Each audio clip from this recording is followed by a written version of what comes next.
Amid the ongoing resistance against judicial overhaul in Israel, tens of thousands of Israelis gathered in Tel Aviv for the 24th continuous week.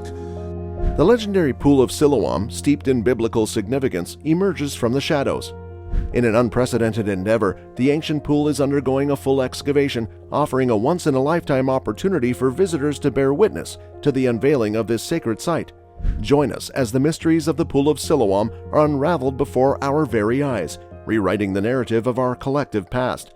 The well-known biblical Pool of Siloam will at long last be exposed for the very first time as part of a comprehensive excavation, and guests are free to observe the work while it is done. "Go," Jesus said, "wash in the Pool of Siloam." So the man went and cleaned before returning home to observe. John 9:7. The well-known Pool of Siloam is currently being excavated to its entire extent. The Israeli Antiquities Authority made the announcement a month ago that the historical Pool of Siloam, which is considered to be one of the most significant archaeological sites in Jerusalem, will soon undergo a comprehensive excavation for the very first time and will be open to the general public. At the moment, only a small portion of the eastern side and the northern side are visible from the outside. The biblical significance of the Pool of Siloam may be traced back to both the Old and New Testaments. In 2 Kings 20:20, it is described how King Hezekiah initially built it approximately 2,700 years ago as part of the city's water system. The Gospel of John relates the miraculous narrative of how Jesus healed a blind man at the pool. The excavation that is being conducted by the IAA will, for the very first time in the history of the contemporary world, make it possible for the Pool of Siloam to be completely exposed within the context of an official archaeological investigation. According to the announcement made by the IAA, in the first stage, visitors will be able to observe the archaeological excavations, and in the coming months, the Pool of Siloam will be open for tourist access as part of a route that will begin at the southernmost point in the City of David and culminate at the steps of the Western Wall. The City of David Foundation is an organization that supports education, tourism, archaeological excursions, and land purchases in East Jerusalem to establish a Jewish presence in an area that is currently primarily occupied by Palestinians. The excavation project at the Pool of Siloam is located within the Jerusalem Walls National Park, and the City of David Foundation will be the organization that will be sponsoring it. The Pilgrim's Road to Jerusalem is found for the first time. The site of the excavation will be added to what is known as the Pilgrim's Road or the Pilgrimage Road, which was discovered for the first time in 2019 in the City of David, the earliest Jewish community in Jerusalem. From the Pool of Siloam, which is located close to the southern edge of the City of David, the ancient walkway climbs up the Western Wall, which is located close to the peak of the Temple Mount. The Palestinian hamlet of Silwan is a hilltop enclave with a population of 40,000 people. A significant portion of this territory is located within the current borders of the community, which presents a political dilemma. On their trip to the temple in the 1st century AD, millions of Jewish people and other tourists traveled along the Pilgrim's Road. The majority of these visitors obeyed the command to congregate at this important religious site to worship Israel's God on the 3 holiest days of the Jewish calendar: Passover in the spring, Shavuot, also known as the First Fruits, or Pentecost 50 days later, and Sukkot, also known as the Festival of Booths or the Feast of Tabernacles, in the fall.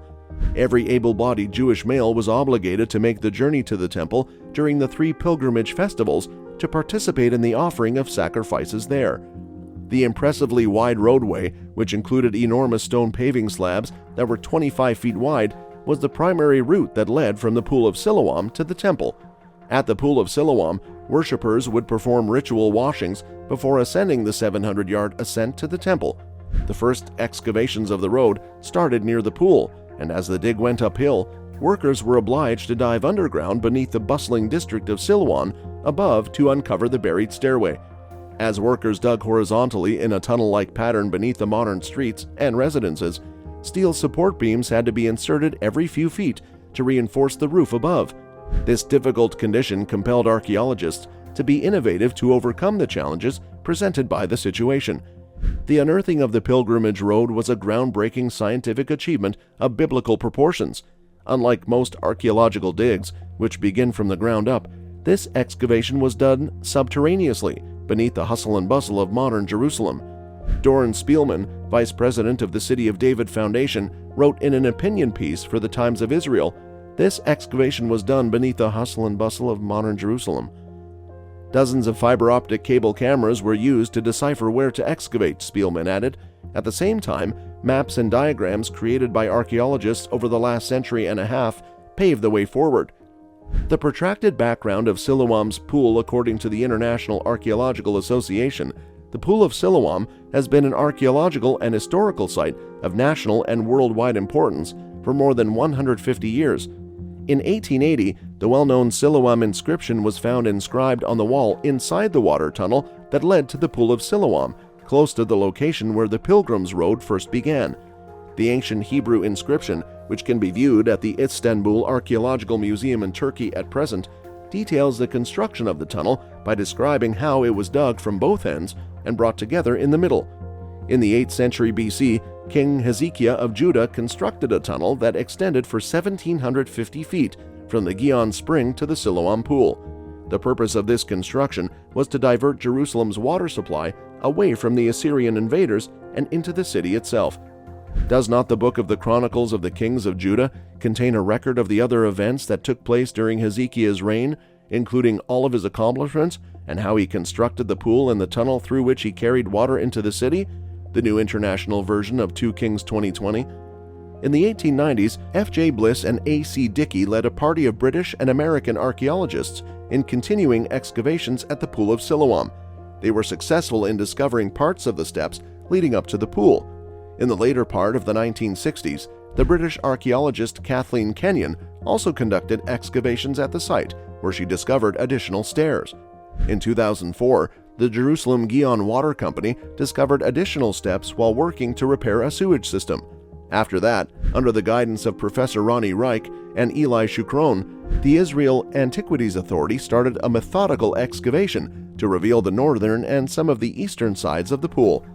In addition, Shukron was involved in another archaeological find that was made in connection with the pool. This discovery featured a tablet that was unearthed in 2007 and had an inscription on it that had the name of King Hezekiah. Together, Shukron and Professor Gershon Galil, who serves as the director of the Institute for Biblical Studies and Ancient History at Haifa University in Israel, cracked the code on the tablet. The inscription provides a summary of Hezekiah's achievements during the first 17 years of his reign, one of which was the construction of a tunnel that led to the Siloam Pool. These astounding discoveries support the claim that scriptures in the Book of Kings are based on texts originating from chronicles and royal inscriptions, and that the Bible reflects historical reality and not imagination. According to Professor Galil, the Bible reflects historical reality and not imagination, he added. The excavations that have been done on the Pool of Siloam so far have shown that it had a width of 225 feet and that there were stairs on at least 3 of its sides. These steps provided a place for people to sit and immerse themselves in the water. Because of the pool's significance, it went through multiple phases of construction before finally being repaired and enlarged during the late Second Temple period. The magnificent features of Pilgrim's Road that led to the pool were constructed over approximately 10 years and were finished in the year 30 AD under the supervision of Pontius Pilate, the Roman ruler who is best known for condemning Jesus to death via crucifixion. During this time, the size of the Pool of Siloam expanded to its greatest extent, reaching around 1.25 acres, and it served as the primary source of water for the city. There is still a significant amount of digging that has to be done before the entire area of the old pool can be uncovered. The miracle that Jesus performed at the Pool of Siloam.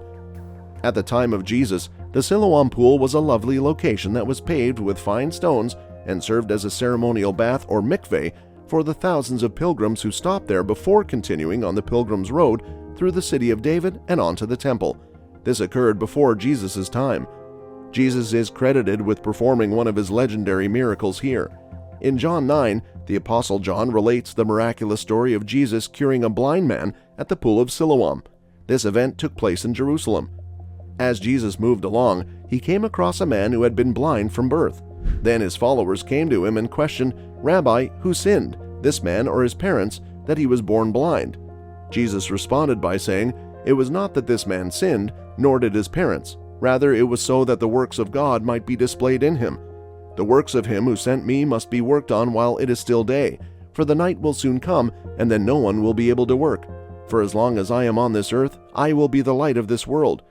After he finished speaking, he spat on the ground, and the saliva combined with the dirt to form mud. Then Jesus used the mud to anoint the man's eyes, and he told the man, "Go, wash in the pool of Siloam." Therefore he left and wiped his eyes before returning to view. John 9, 1-7. Pilgrim's Road and the Pool of Siloam play a political role in this passage. When it comes to Israel, every aspect of reality inexorably becomes entwined in the politics and religion of the region, with the question of who holds sovereignty over the territory serving as the overarching concern. Each camp has compiled a list of complaints about the other. Since ancient times, Israelis have justified their right to rule over the Holy Land by pointing to their deep historical roots in the region. When viewed from the vantage point of Jerusalem, the weight of these concerns becomes even more evident. There is a long history of efforts made by some Palestinians to eradicate any Jewish connection to the ancient city of Jerusalem, a concept that would appear to be preposterous in the face of all the historical and archaeological evidence, but an idea that has gained traction within the United Nations in recent years. Some people have even denied that there was ever a Jewish temple built on top of the Temple Mount. This idea has been gaining traction in some circles recently. Because the conflict has not been resolved, it appears that all perspectives are becoming more divergent. Many people believe that the excavation of the Siloam Pool and Pilgrim's Road is part of an ongoing effort to Judaize Jerusalem at the expense of the Palestinian people. This view is supported by the fact that both sites are located in Jerusalem. Archaeologists find themselves caught between the opposing camps of opinion in this dispute. Claims have been made that the tunneling has put lives and homes in the Muslim neighborhood above in danger, as well as that the tunneling has wandered into the Temple Mount itself. This was said about the excavation of the Pool of Siloam. That's all for the video today. We will be right back with more. Don't forget to give this video a thumbs up and subscribe to our channel. Thank you so much for watching.